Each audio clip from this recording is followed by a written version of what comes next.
Wednesday, Pam Bondi walked into that hearing room, and she didn't walk out the same person. Fired Attorney General, subpoenaed, behind closed doors, no cameras, no oath. And according to the committee's top Democrat walking out of that room, now she spent hours pointing fingers at the people who protected her for over a year. 3 million documents released, more than 1,000 mentions of the sitting president, redaction errors she admitted to in her own opening statement, survivors outside that door yelling at her to tell the truth before she walked in. I've been going through the committee statements, the post-hearing press conferences, the opening remarks obtained before she even sat down. Here's what the headlines missed. Quick context. Pam Bondi, former Florida Attorney General for 8 years, confirmed as the 87th UDOTS Attorney General on February 5, 2025, one of Trump's closest legal allies. She represented him during his first impeachment, stood outside the courthouse during his criminal trial, and was nominated only after Matt Gaetz's name got pulled. The issue: Congress passed the Epstein Files Transparency Act. Bipartisan. Trump signed it. Hard deadline, December 19, 2025. DOJ was required to release everything related to Jeffrey Epstein's federal investigation. They missed the deadline, botched the release, then started pulling photos off their own government website. Timeline, fast version, months before this, DOJ publishes an internal memo saying there's no client list, no blackmail evidence, no further investigation warranted. Bipartisan explosion follows. Weeks later, Congress subpoenas Bondi. She evades, she deflects, refuses to commit to appearing under oath. April 2, Trump fires her, calls her a great American patriot on the way out. Last Friday, she finally sits down with the House Oversight Committee, behind closed doors, not under oath, with pre-negotiated limits on what she could be asked. And then it unraveled. Okay, the evidence. First document, her opening statement, obtained by NBC News, ABC News, and CBS News before she even entered the room. It says, now quoting directly, there were redaction errors. That's not my characterization. That's not a committee member's spin. That's Bondi's own prepared remarks.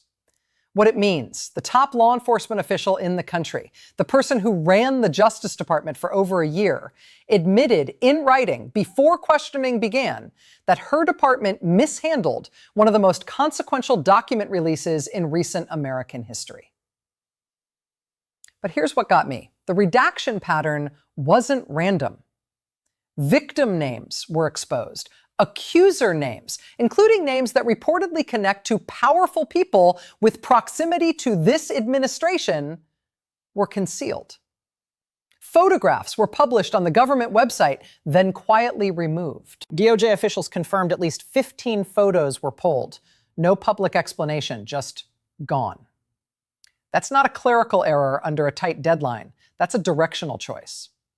And here's the thing about the video record, or the lack of one. The committee filmed interviews with both Bill Clinton and Hillary Clinton earlier this year and released the video publicly. For Bondi, a fired attorney general who oversaw the entire document release, they chose written transcript only. No video, no visual record of her hesitations, her reactions, her body language under questioning. We get the words, not the delivery. And someone decided that was acceptable. I went through the post-hearing press statements twice. The pattern's clear. Bondi admitted redaction errors existed, in writing, on record, before testimony. She attributed oversight of the entire process to then Deputy AG Todd Blanche, who now serves as acting Attorney General. She refused to answer whether the president personally directed any redaction decisions. Pre-negotiated subject matter limits blocked those questions entirely before she sat down. No video record was made, only a written transcript. The committee controls the release of, all documented, all confirmed, all on the public record. Now, what nobody's covering: the Justice Department released over 3 million pages in January 2026. Inside those pages, more than 1,000 direct mentions of the sitting president. Not one resulted in a referral for further review. The July 2025 internal DOJ memo concluded no further disclosure was appropriate. Bondi's department signed off on that. Bondi's department closed the door. 1,000 mentions, 1 memo, 0 follow-up, and she called that accountability. Read that again, because that framing is now the official position of a woman who just admitted errors existed and blamed her deputy for all of them. Fallout. The committee's top Democrat announced within minutes that Democrats would push to subpoena acting AG Todd Blanche. FBI Director Kash Patel described as number 2 on the target list, a motion to compel Blanche's testimony reportedly already being drafted. Within 4 days of that closed-door session, the entire congressional oversight machinery shifted from Bondi to Blanche. That fast. If this breakdown's useful, subscribe. The transcript hasn't dropped yet. When it does, I'm going through every page. Subscribe so you catch that one. Okay, but look, gotta be fair here. The other side has a point. Few points, actually. Republican committee members and Bondi herself say what happened Friday is being misread, that the admission of redaction errors is proof of transparency, not cover-up, that a department processing over 3 million pages under a congressionally imposed deadline was always going to have errors. That delegating operational details to your deputy is exactly what a principal is supposed to do. That's not deflection, that's management. And honestly, some of it holds up. Their argument? The DOJ was handed a legally impossible timeline. No department with finite staff and a hard deadline gets that perfect. Mistakes under those conditions don't prove intent. They prove the complexity of a task Congress mandated without adequately funding. Bondi's defenders also point out she was confirmed in February 2025 and fired in April 2026. 14 months. In that window, she inherited an ongoing investigation, a congressional mandate, and a department already restructured under the new administration. The redaction framework she worked with wasn't built from scratch. It came with the institution. Harmeet Dillon, the Assistant Attorney General for the Civil Rights Division, who sat in that room with Bondi through the entire interview, addressed reporters directly after. She confirmed the limits existed, but framed them as procedural. Her exact words, "There were ground rules laid with the committee before we walked in there, and we simply wanted to stick to those." Don't agree with all of it, but that's not nothing. What they've got: no formal charge filed against Bondi personally for the redaction decisions. Todd Blanche is the one currently overseeing DOJ's ongoing Epstein obligations, not Bondi. Even Committee Chair Comer acknowledged the outstanding questions point at the current DOJ, not the fired one. Look, I'm not here to tell you who's right. The oversight interpretation, evidence supports it. The administrative error interpretation, evidence there too. Both can be true. That's what makes this complicated. What I can tell you, what the documents and committee statements show. And they show a fired cabinet official no longer protected by executive privilege, pointing backward at her president, while a bipartisan panel prepares its next move. This didn't come out of nowhere. Backstory quick. 14 months ago, Congress passes the Epstein Files Transparency Act. Bipartisan. Trump signs it. Hard deadline. Mandatory release. No discretion on scope. Months before Friday, DOJ misses the December deadline. Files drop in January 2026. Immediately picked apart. Victim names exposed. Accused names hidden. Over 1,000 Trump mentions in the document set. Photos start disappearing from the government website. At least 15 confirmed pulled with no public explanation. Weeks before Friday, Bondi gets formally subpoenaed. Still Attorney General at that point. Refuses to commit to honoring the subpoena in a March hearing. Democrats walk out. Republican Representative Nancy Mace forces the bipartisan 24-19 vote to compel her appearance. Representatives Boebert, Burchett, Cloud, and Perry cross the aisle. Someone said on record, walking into that May 29 session, Epstein survivors outside the room shouted, "Tell the truth." Pattern, right arrow. Promise public transparency. Deliver incomplete releases. Right arrow. Delegate oversight so blame can be redirected. Invoke pre-negotiated limits when questions get close to the principal. Every time, it worked until she got fired, until she lost the privilege. See where this is going? Like this. Friday, May 29, morning. Here's what happened. Bondi arrived at the Capitol, said nothing to reporters, walked in, and then, according to Ranking Member Robert Garcia, walking out afterward. She pushed responsibility for every DOJ failure onto acting AG Tog Blanche. Not the White House, not the president, Blanche. Room reaction? Bipartisan frustration. What followed? Garcia told reporters Bondi continues to push all the investigation and the blame on acting AG Todd Blanche. Bondi posted on X within hours, "Not true," claiming she praised Blanche's management. Committee announced formally that Blanche would be the next target. 36 hours, that fast, now. What everyone missed. The committee chose not to film Bondi's session. For context, they filmed Clinton's interview and released the video publicly. For Bondi, written transcript only, no video. The only record of what she said in real time will be a document the committee controls the timing of releasing. Then Dillon confirmed pre-negotiated topic restrictions had been in place the entire time. Subject matter limits, temporal limits. Questions about the president were off the table before Bondi ever sat down. Democrats said they're fighting that framing. They want Blanche. They want the FBI director. And they want cameras on. This is where it gets interesting. Drop your prediction below. Then keep watching.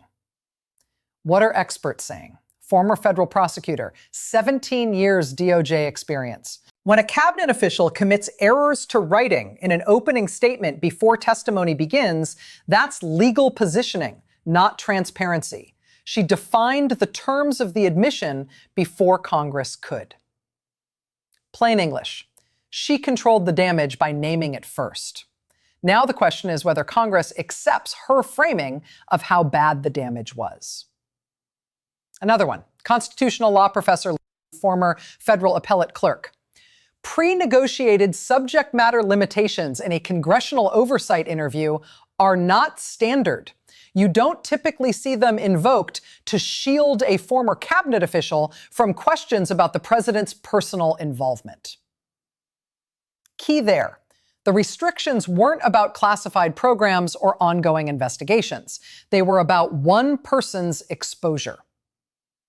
Even a former assistant U.S. attorney who has defended the administration's Epstein handling acknowledged over 1,000 presidential mentions in a released federal document set with no referral generates oversight interest on its own, regardless of how anyone characterizes intent. When both sides acknowledge the same underlying fact, pay attention to that fact. Consensus. The written admission of errors becomes the evidentiary baseline for every future hearing. It can't be walked back. Blaming Blanche publicly while praising him online creates a documented contradiction investigators will use. Pre-negotiated restrictions can be challenged or surfaced through transcript review. That's where professionals land. Useful breakdown? Like it. Why should you care? Real talk. If you pay federal taxes and you believe the law applies equally, pay attention. The Epstein Files Transparency Act was a law, passed by Congress, signed by the president. The DOJ spent public resources processing millions of documents, building a release infrastructure, then reversing parts of that release. Pulling photos, reclassifying material, now defending the process in congressional hearings that also cost public money. Numbers, 3 million pages processed. At least 15 photographs removed post-publication with no explanation. Ongoing hearings, subpoena enforcement, legal coordination, all funded by your tax dollars. And when those hearings produce testimony with pre-negotiated limits, the work doesn't end there. It continues. Next session, next subpoena, next hearing. The oversight machinery doesn't stop when one witness leaves the room. This sets a precedent, a significant one. A cabinet official gets subpoenaed mid-investigation, gets fired before honoring the subpoena, then agrees to appear, but only with pre-negotiated restrictions, blocking questions about that same president. Next time you see a congressional investigation of an executive official, ask, what are the ground rules? Who negotiated them?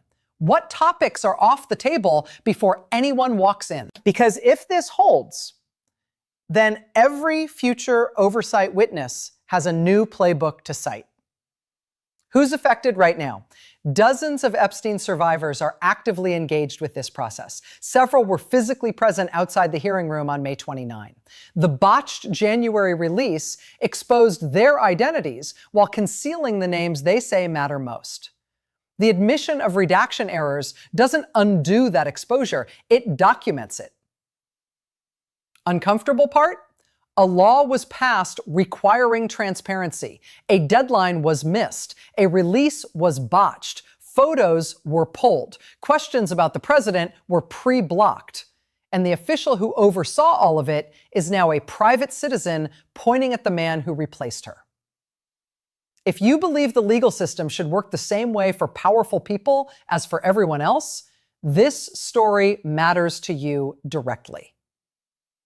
What informed people are tracking: the transcript release timeline.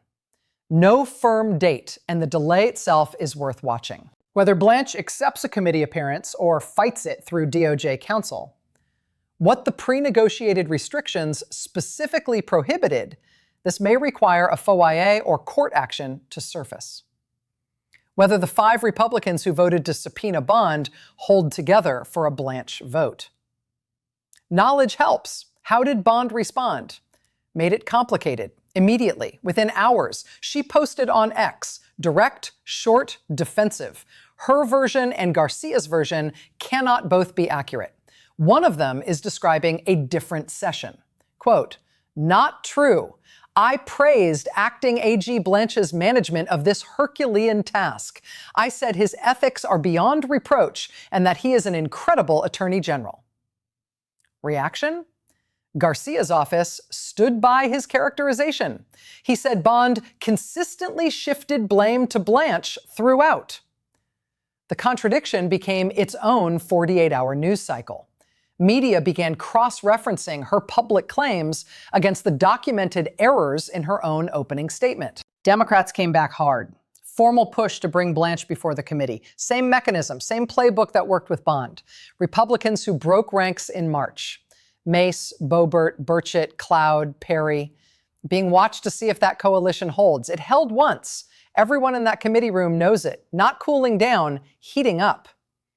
What's still unclear: 1, the full scope of the pre-negotiated subject matter limitations hasn't been disclosed. Dillon confirmed they existed, the specific restricted topics, and who negotiated them. Not released. 2, the transcript itself. No date given.